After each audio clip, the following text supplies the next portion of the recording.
Жақын адамдын көңілін көтөргүн келсе туган, анан кантип көтөргөнү билбей атсаңар, тугандар ке жакыныраактан. Короче, жигиттер, аяштарга косяк кылсаңар, же жеңешке косяк кылсаңар, азын ачып көрөйүн дедим эле. Мынакей, карагылачы. Клубника в шоколаде, жигиттер. Буну аккурат ачып бирөөсүн дамын тартып көрүш керек болот да, чтобы силерге мындай айтып бериш керек да. Стоит или не стоит депчи тугандар. Ушундай четкий клубника в шоколаде, короче, биздин карындашыбыз жасайт да. Мынакей. Эми ал кайсынысын секин урдап койсом билинбей калат. По-моему, мыносун чекедегисин, да? Кана. Бисмилла.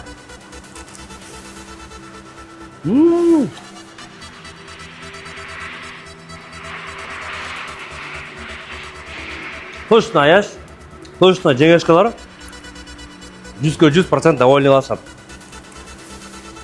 Жигиттер, кысасы мындай. Клубника в шоколаде заказ кылам десеңер, букетпи, же мындай чакан коробкабы, видеону телефон номер коем. Обязательно ушу видеону аяшка таратпайсан, секин барып, ушу клубника в шоколаден алып туруп, көңүлүн көтөрүп койгула. Мен да мына көрдүңөрбү? Бирөөсү жок болду, бул жерде аккуратно жок кылабыз. Молар менен кичине компенсация кылып коебуз азырчы. Кыскасы, телефон номер турат.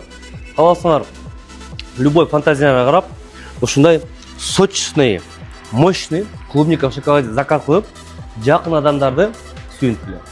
Assalomu alaykum.